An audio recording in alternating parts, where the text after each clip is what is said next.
আসসালামু আলাইকুম সুপ্রিয় দর্শক বন্ধুরা, দেশ ও দেশের বাইরে থেকে যারা আমার ভিডিও নিয়মিত দেখছেন, আশা করি সবাই ভালো আছেন। দেখুন, আমার এই সাদা বকনার 8 মাসের গাব, এর 1 মাস টাইম আছে। সামনের হাঁটুটা অনেকটা ফুলে গেছে, একটু দূর থেকে দেখাচ্ছি তো দেখেন, অতিরিক্ত ব্যথা এবং খুব ফুলে গেছে। এই সমস্ত এতটাই ফুলেছে যে বলা বোঝানোর মতো না, গরুর গায়ে জ্বর চলে আসতেছে। তাহলে এই পর্যায়ে গেলে আপনার গরু কিভাবে কি করলে সুস্থ হবে, আজকে আপনাদের মাঝে সেই বিষয়টা তুলে ধরব। প্রথমত দেখুন, রফিক মেডিসিন কোম্পানির ক্লোমেকটিন সি, এটা দিতে হবে 15 সিসি চামড়ার নিচেই। হিস্টামিন 30 ml দিতে হবে মাংসে। এটা এসকেপ কোম্পানির অগমেন্ট 2.4 গ্রাম, এটা দুটো করে পরপর 3 দিন। পিপারবেট 20 ml করে পরপর 3 দিন। তাহলে এটা আছে আমার হিস্টাবেট 30 ml, এটা ভার্মিক 15 ml, এটা অগমেন্ট 20 ml, মানে দুটোই 20 ml, দুটো করে দেবেন, পরপর 3 দিনই দেবেন। এটা পিপারবেট 20 ml। প্রথম দিন অবশ্যই আমি 25 ml দিচ্ছি, যেহেতু আমার গরুটা অনেক বড়, ব্যথা মেলা। কালকের থেকে 20 ml করে দেবো ইনশাআল্লাহ। দিলাম, আল্লাহ ভরসা। দেখছেন, ট্রিটমেন্ট জানা থাকলে ভাই নিজে দেওয়া যাবে, জানা না থাকলে নিজে দেওয়া যাবে না। চলে গেল পিপারবেট, এবার দেব অগমেন্ট।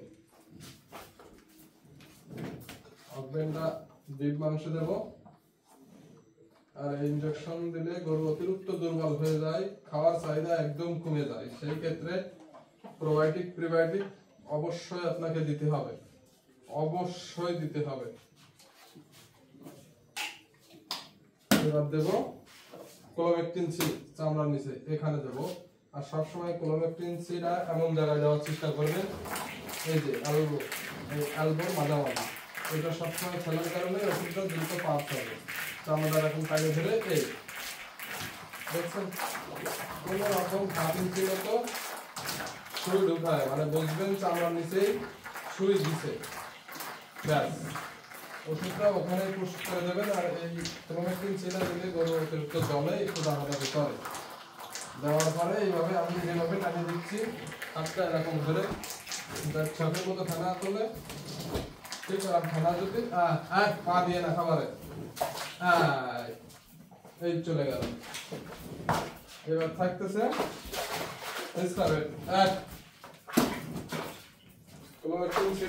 অনেক জলে তো গরু,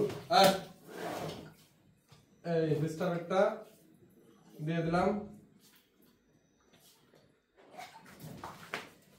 দেখছেন,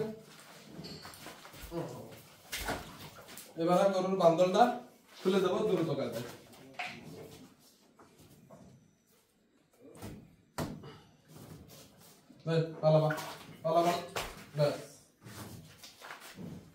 দিয়ে দিলাম। মাশাআল্লাহ, আশা করতেছি কালকে সকালের ভিতরে আমার গরুর ব্যথা কমে যাবে। ফুলো অবশ্যই একটু লেটে কমবে, কিন্তু ব্যথা কমে যাবে। তাহলে আমি কি কি দিলাম অবশ্যই খেয়াল করে দেখবেন। আর আপনার গরুর সমস্যা হলে এই ট্রিটমেন্টটা প্রয়োগ করে দেখতে পারেন, মাশাআল্লাহ কাজ করে কিনা। আশা করি সবাই ভালো আছেন, ভালো থাকবেন। আমার ইউটিউব চ্যানেলটাকে সবাই দেখবেন এবং ভালো লাগলে লাইক কমেন্ট শেয়ার দিতে ভুলবেন না। ফেসবুক পেজ থেকে যারা দেখবেন তারা পেজটাকে ফলো দিয়ে রাখবেন।